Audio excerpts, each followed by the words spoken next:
Join us for an engaging news session as we highlight our impactful activities this month, traveling from Cardiff to London, then to Bristol, and soon to Birmingham. It has been a busy and meaningful month, during which we have contributed to the Law Commission's consultation on criminal appeals at Cardiff University. It witnessed the historic overturning of one of the longest miscarriages of justice in British history at the Court of Appeal. Stood up with women speaking up against false accusations and wrongful convictions at Bristol University.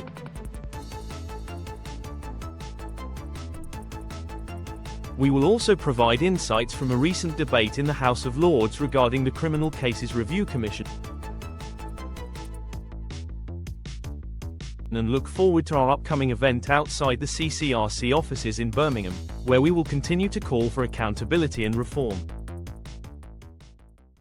Welcome to Spoken Injustice, where we put the criminal justice system in the dock. We are kicking things off with the extraordinary fight of Peter Sullivan, who spent nearly 4 decades battling a system that utterly failed him. We'll break down the Court of Appeal's decision and unpack why criminal appeals reform isn't just necessary, it's desperately urgent. But before we dive in, here is your friendly reminder. Subscribe, like, and share this video to help us grow a community committed to humanize the criminal justice system and standing up for those silenced by it. Thank you. Now, buckle up. This is not just Peter's story, it's a warning. Branded as the Beast of Birkenhead, the Mercy Ripper, the Wolfman, Peter Sullivan appeared at the Royal Courts of Justice in London on the 13th of May 2025 via video link from Wakefield Prison. Peter spent 38 years of his life in prison, longer than he ever lived outside. Barbara and I were there inside the courtroom, holding our breath as Peter Sullivan's fate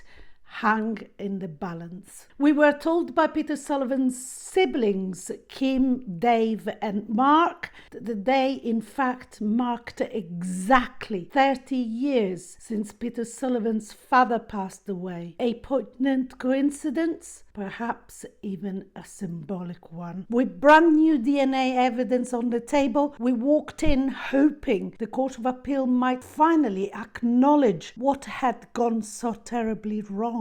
A glimmer of regret, a moment of justice, but that's not what happened. Let us briefly revisit the background. We have previously covered Peter Sullivan's case and the circumstances surrounding his conviction in several of our videos, which are linked below. For the purpose of this video, it is sufficient to say that on the night of the 1st and 2nd of August 1986, 21-year-old Diane Sindel was brutally attacked, raped and murdered. She was on the cusp of a new chapter in her life, preparing to marry and start a family, a future that was horrifically cut short by an act of unimaginable violence. The attack shocked the public, not least because of the severe injuries to her body, including bite marks on her breasts. At the time, police had not immediate suspect. It was only several weeks later, after extensive media coverage and local speculation, that Peter Sullivan came under suspicion. He was subsequently arrested. In the hours and days that followed, Peter made a series of admissions and confessions to the police, all of which he later retracted. Nevertheless, he was charged and convicted on the 14th of November 1987 at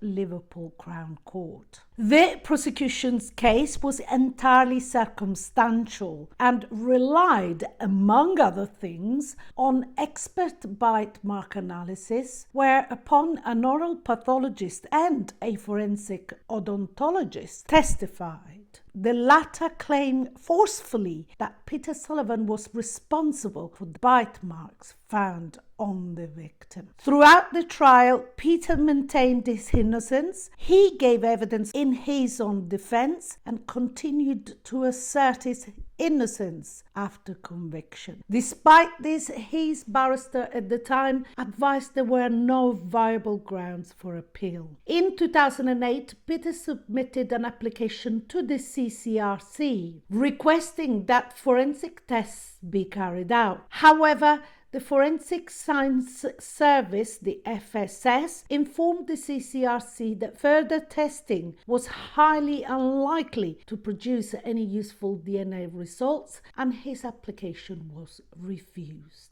In 2019, Peter applied directly to the Court of Appeal for permission to appeal, citing the unreliability of both the bite mark evidence and his confessions during police interviews. The application was rejected in 2021, with the court concluding that neither the bite mark evidence nor the confession evidence was central to the prosecution case, and that these issues taken in isolation did not render the conviction unsafe. Peter then made a renewed application to the CCRC, which agreed to revisit the possibility of DNA testing. That testing revealed the presence of a male DNA profile that did not match Peter Sullivan, the victim's fiancé, or the original scientist. This new evidence led the CCRC to refer Peter's case back to the Court of Appeal.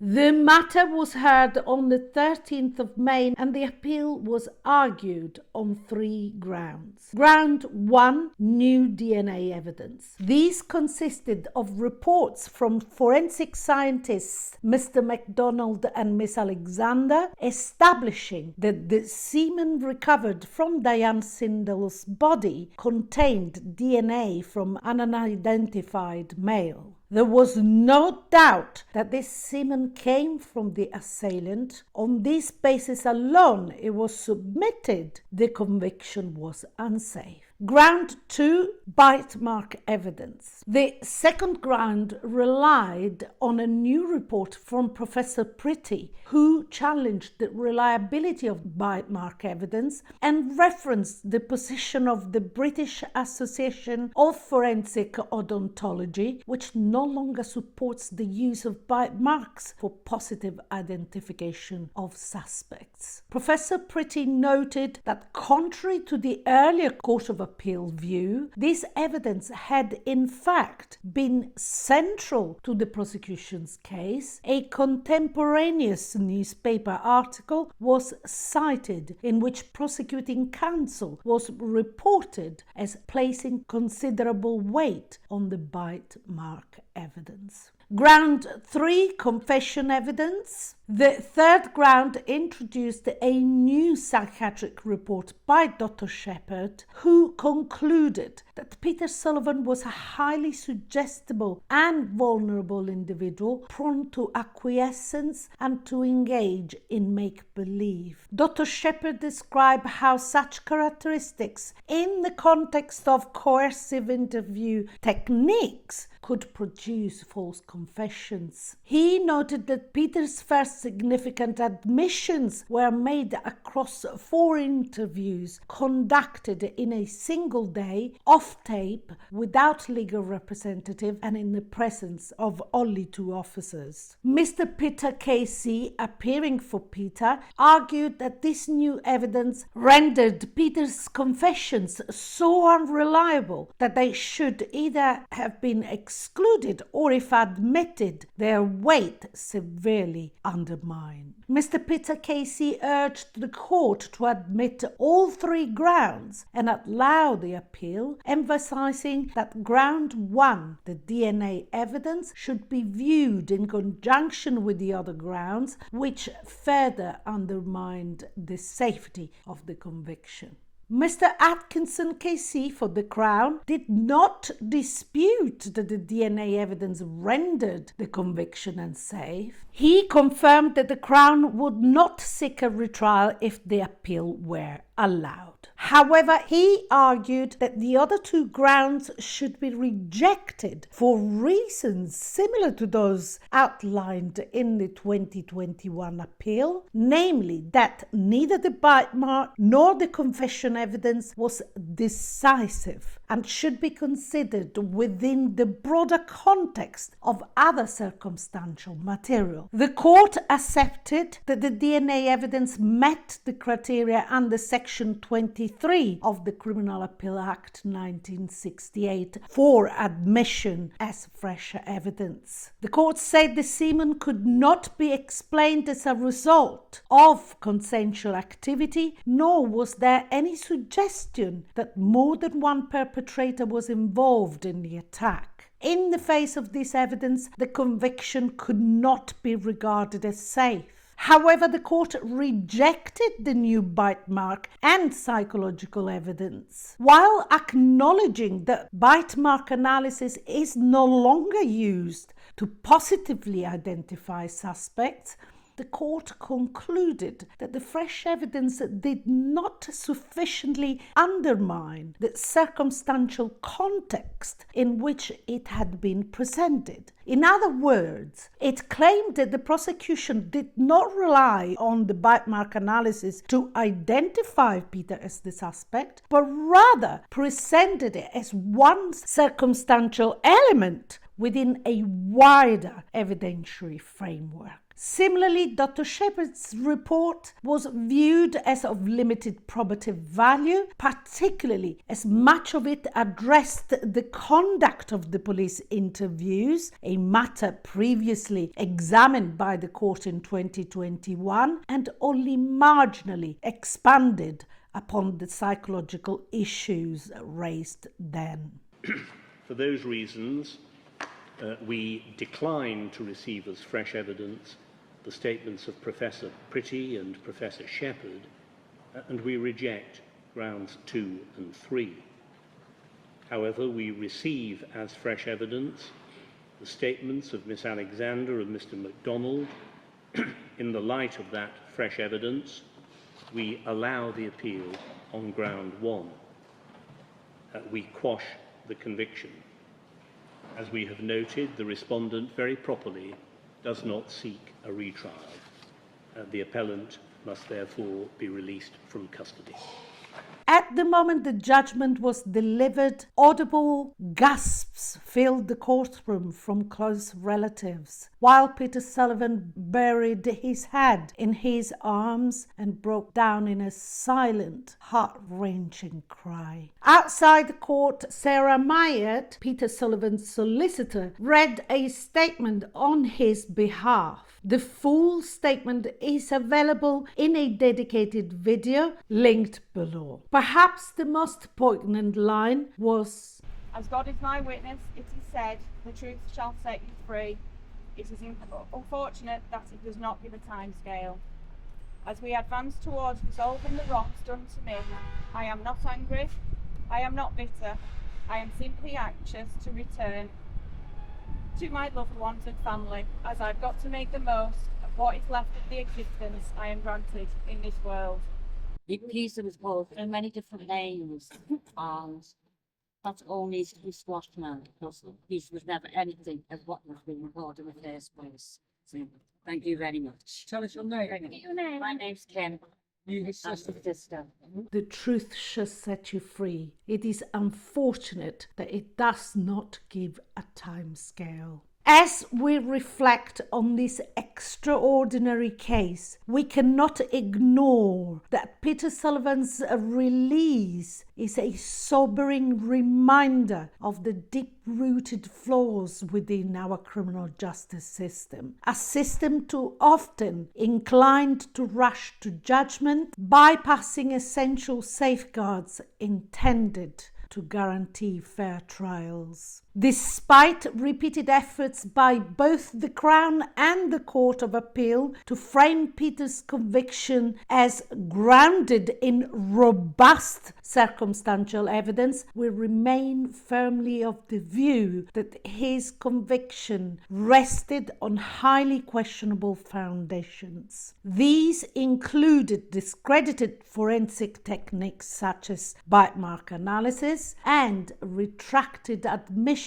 obtained under coercive conditions. The narrative that these elements were not central to the prosecution's case thus not withstand scrutiny. We urge anyone with common sense who could have sat on a jury to ask what remains of the prosecution's case once the bite mark evidence and confession are removed. These, we are told, was a cogent circumstantial case. In terms of the evidence that emerged from the police investigation that identified this appellant as a suspect, first, he had been seen by a number of witnesses on the evening in question at a public house some 10 minutes walk from the scene of Miss Sindal's assault, and he had left that location at a time which would have allowed him to have reached the scene of that assault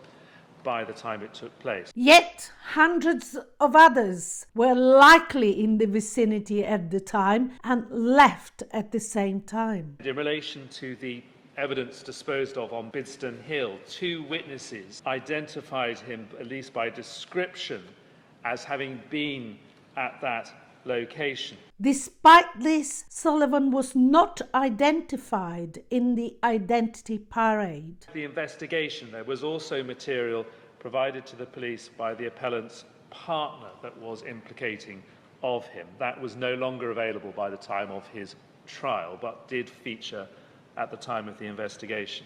Even more telling, she later married him before the trial. Is it conceivable that someone who truly believed he had committed such an unspeakable act will go on to marry him? Fourth, there was evidence from a neighbour that the appellant had borrowed a crowbar from them shortly before the date of the murder and had returned it afterwards. And the crowbar was confirmed as a possible candidate for the causing, in particular, of the fracture, skull and injuries of that nature.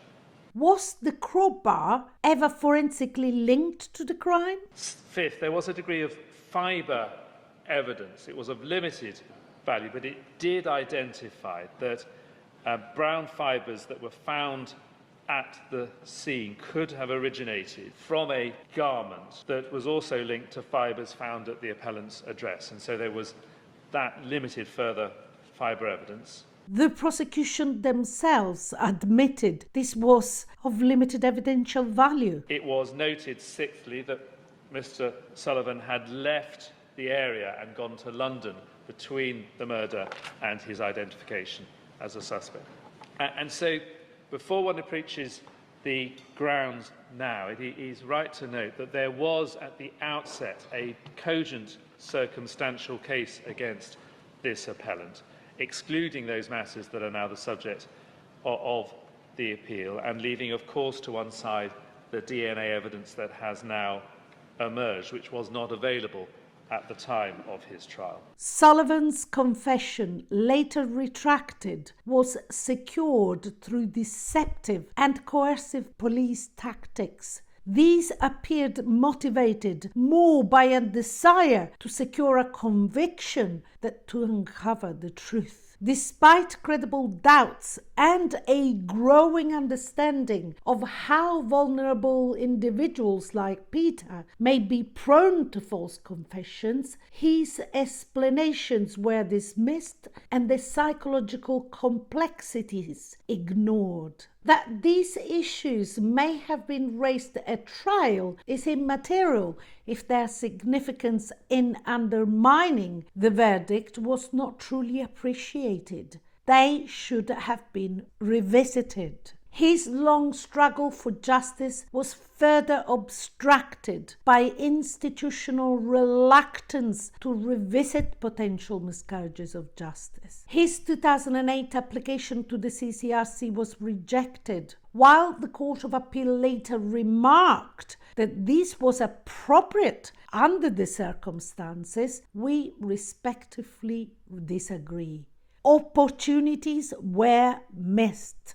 While we do recognize the challenges in testing limited forensic samples when science is not yet advanced, by 2012 the landscape had begun to shift. The case of Victor Nillen should have alerted the CCRC to the possibilities of revisiting Sullivan's case. The DNA testing technology ultimately used in Sullivan's appeal has been available since at least 2015. There is a pressing need for a mechanism to trigger automatic reviews when significant scientific advances occur. Indeed, this was among the recommendations made by Henley KC. Whether those recommendations have been or will be implemented may become clearer under the leadership of the newly appointed interim chair of the CCRC, who will be tasked to conduct a review. As for bite mark analysis, we hope the scientific community will offer firmer guidance. It is alarming that courts continue to give credence to such evidence. As we discuss in detail in our video on forensic reliability, a 2015 study led by Dr. Freeman, the then president of the American Board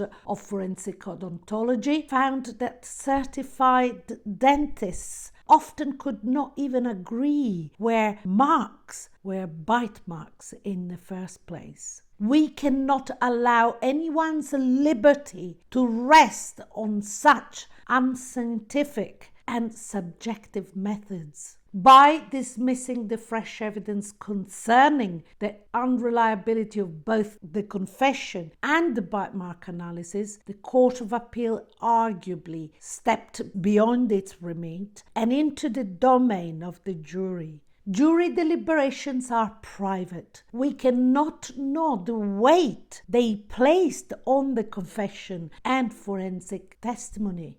In our view, the court should have admitted the new evidence during Sullivan's 2019 appeal and, at the very least, ordered a retrial. In fact, this approach is consistent with reform proposals currently under consideration by the Law Commission. Given what we now understand about coerced confessions, especially those obtained under outdated investigative standards, and the discrediting of bite mark analysis, once wrongly equated with fingerprints evidence, these new evidence ought to have raised reasonable doubt. This is especially vital in a case devoid of any other objective forensic support. This case speaks to a broader systemic concern. For many maintaining innocence, the only viable legal avenue is to cast sufficient doubt on the prosecution case.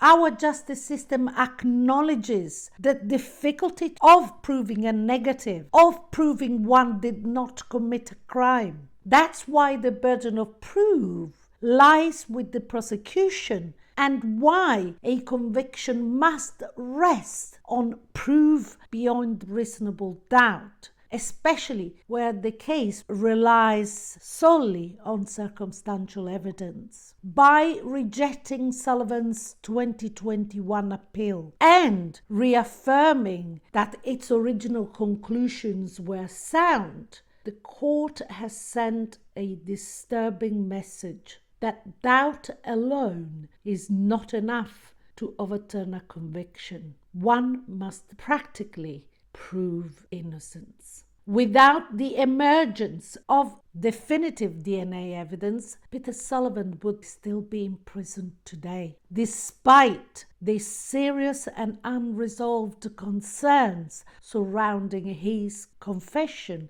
and the bite mark evidence. That fact alone underscores the urgent need for systemic reform. After all, not every innocent person has the benefit of DNA evidence to prove what should have been presumed, their innocence. And on the topic of reform, on Friday 9th of May 2025, I had the opportunity to take part in a significant consultation event hosted by Cardiff Law School, centred on reforming the criminal appeals system. As many of you will know, in response to the growing pressure from campaigners, journalists, academics and legal professionals, the government asked the Law Commission in July 2022 to review the legal framework governing criminal appeals. A year later, in July 2023, the Commission released an issues paper which attracted over 150 responses, followed by a consultation paper published in February 2025, which we have discussed in depth across 3 dedicated videos linked in the description below. Originally set to close on the 30th of May, the public consultation deadline has now been extended by 28 days, with submissions now due by the 27th of June 2025. You will also find the link to submit your response in the description below. I strongly encourage as many of you as possible to take part, even if it's just by responding to the questions that resonate most with you or raise the greatest concern. This is a rare and important opportunity to have your voice heard and help shape meaningful reform. The day at Cardiff began with the warm and insightful opening remarks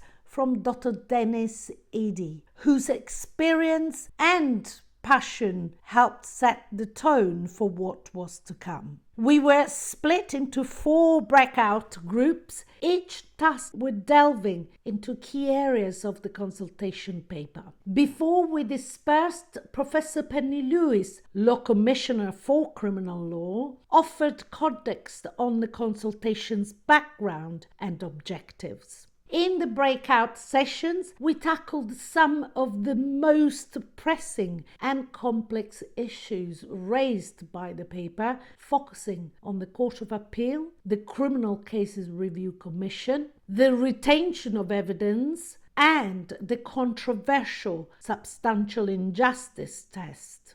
The conversations were rich and dynamic, with input from a diverse group: lawyers, academics, campaigners, justice advocates, and even survivors of miscarriages of justice. The second half of the day brought everyone back together for a panel session where each group shared summaries of their discussions and outlined potential responses to the consultation. The day concluded with a vibrant and thought-provoking Q&A session, reinforcing just how vital this moment is for shaping the future of criminal appeals in the UK.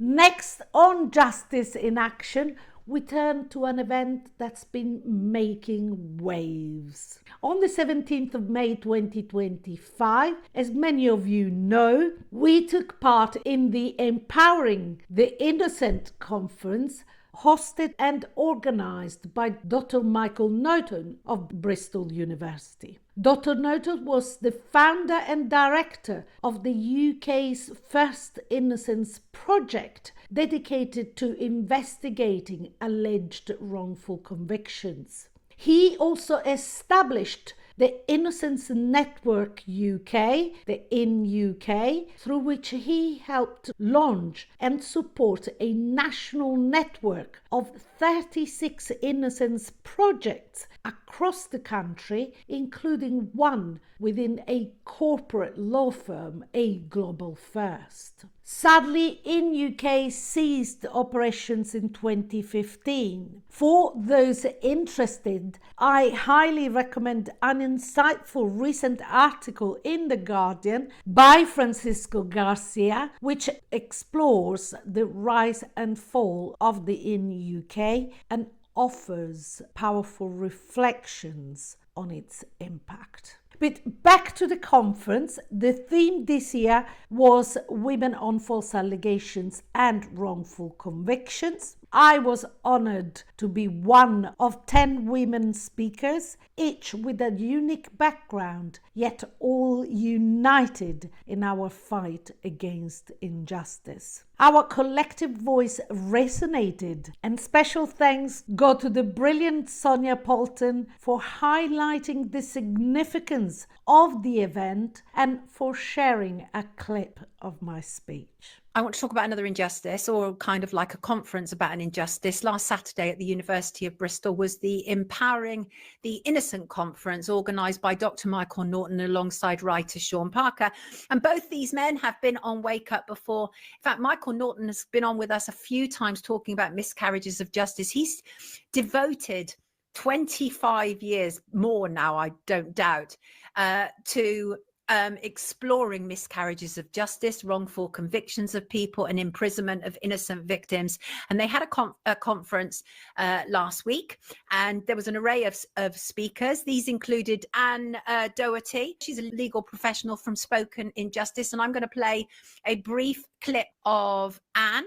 And because I think this is an important one, let me just bring in Anne's clip. And I think this kind of sums up really what the aim of the day was. And also a lot of the time those events are about camaraderie, you know, and it was very much focused on women either supporting men who have been falsely accused or women who've been falsely accused, but I think it served a really important purpose. Let me bring in Anne Doherty, who kind of sums it all up. Have a listen. Wrongful convictions and false allegations don't just break individuals.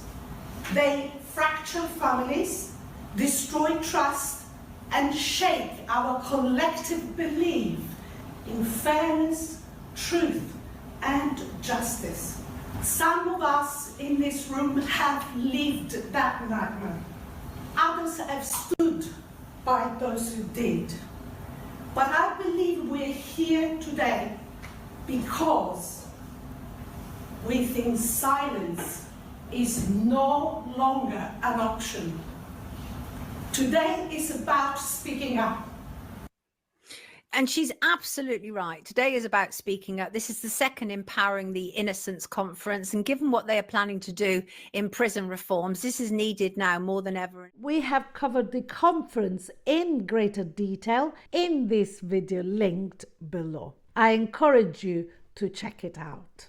In the spirit of pushing for change, on the 20th of May 2025, the House of Lords hosted a compelling debate prompted by a question from Lord Marks of Henley-on-Thames. He asked the government what assessment had been made of the CCRC, particularly in light of Peter Sullivan's recent exoneration after 38 years of wrongful imprisonment, and whether the CCRC is responding to miscarriages of justice swiftly and effectively. The discussion brought several important issues to light, including the revelation that an interim chair for the CCRC has been identified and is in the process of being appointed. Peers also raised concerns about the lack of timely compensation, the CCRC's overly cautious approach in referring cases to the Court of Appeal, and the need for better resources to handle especially complex cases such as that of Lucy Lebby more efficiently. Here is a summary clip from that high-stake debate. Sullivan's case is even more extreme than Andrew Malkinson's, 38 years in prison for a murder he didn't commit. The issues arising include the CCRC's refusal to review the case in 2008, the delay in re-examining DNA samples to 2021, and then the further 4 years it took to bring the case before the Court of Appeal. While it's pending the promised CCRC review, which the Noble Lord mentioned on the 7th of May, how will the government now ensure that all current cases are considered urgently and with some independent oversight? So the department has provided additional funding for the CCRC to look at closed cases where advances in forensic science could now provide new evidence. The CCRC are actively working with the Forensic Information Databases Service to ensure that they can effectively track and revisit unmatched DNA profiles. The CCRC are in the process of amending their case management system so that they can identify and monitor any cases for relevant scientific, medical or other developments, for example, where DNA testing does not produce a profile. Does it not add insult to injury that after a person has spent the whole of their life wasted in jail, that they don't get immediate compensation as soon as they are released? I have read that one of them has been waiting for years. There should be no cap on the compensation. It should be absolute, immediate, so that the person emerging has something to fall back on. We cannot let them loose on the streets with no compensation. So I'd say to the noble lady that the government is actively looking into the concerns raised about the compensation cap and will provide an update to that matter in due course. And we would encourage Mr. Sullivan to make an application to the Miscarriages of Justice Application Service, and we will prioritise his application to give the length of his, because of the length of his prison sentence.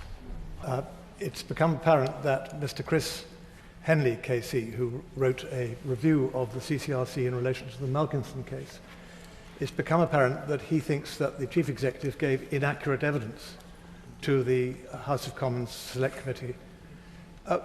Has not the time arrived for the Secretary of State, and nobody places any blame on her or upon the Noble Lord the Minister for the current state of the CCRC, but has the time not come for the decision on who should be the next chair of the CCRC to be made not in the near future, but today?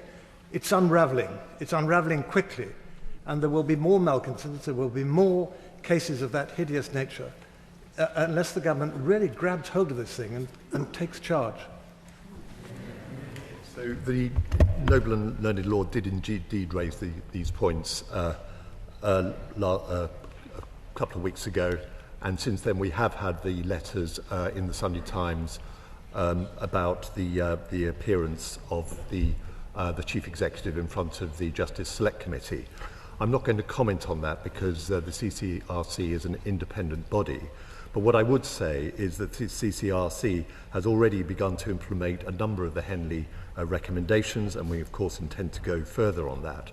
Regarding the appointment of the interim chair, as the Noble Lord will know, the objective is to have an interim chair for 18 months to review the operations of the CCRC. What I can say is an individual has been identified, and it's going through the approvals process, so the announcement will be made imminently. First end of the spectrum, we have a case that has gone before the Criminal Cases Review Commission for preliminary consideration. That's the Lucy Letby case, with all the uncertainty that must be creating for families, particularly as they are also having to navigate at the moment a public inquiry. So can the Noble Lord the Minister satisfy this House that there is adequate resource at the moment within the Commission to deal with that case expeditiously? There has actually been an increase in the resource for the CCRC over the last 5 years or so, partly to meet the forensics point, which I made in answer to an earlier question, But if there is a disproportionate extra amount of work because of that particular case which the noble lady refers to, then I will make sure that the authorities within the MOJ are aware of that. But as I say, there has actually been an increase within the CCRC for a number of years now. My Lords, any miscarriage of justice has tragic consequences, not only for the wrongly convicted, but for the victims of the original crime. It is also liable to undermine public confidence in the justice system. And as we've seen, there have been recent cases where innocent persons have spent tens of years in prison despite repeated applications to the Criminal Cases Review Commission. And there is a concern that the Commission has been overly cautious in referring cases back to the Court of Appeal. So I ask the Minister what measures will be taken to address that concern, and will that include a question over the composition of the Commission and not just its chairmanship? So the short answer to the noble Lord's question is yes. The review, which, as I said, will take about 18 months, will indeed look at the composition of the CCRC itself. And of course, the Law Commission is due to produce its report next year. So there's a combination of these activities, if you like. We do see on the horizon some radical form of the CCRC. Finally, we are gearing up to take part in a powerful upcoming event outside the CCRC offices in Birmingham, where the campaign Innocence failed by the CCRC will bring together voices demanding justice and fair treatment for the wrongly convicted. The speaker lineup includes Mike O'Brien, a frequent guest here at Spoken Injustice, whose own wrongful conviction 3 decades ago continues to cast a long shadow over his life. We'll also hear from Philip Walker, director of the Jeremy Bamber Innocence campaign, the GBIC, whom I had the pleasure of meeting recently at the Cardiff Consultation, alongside Michelle Bates, sister of Barry George, wrongfully convicted of the murder of BBC presenter Jill Dundar, and Christopher Knight, a dedicated advocate for Lucy Letby's innocence. If there is one message to take away from today's news, is this: when justice is delayed, denied, or distorted, it's up to us to raise our voices. Justice isn't automatic. It's hard-won. And that struggle depends on those willing to speak out, to question, and to keep hope alive. Reform may be the road, but action drives the journey. And your voice is a vital part of that journey.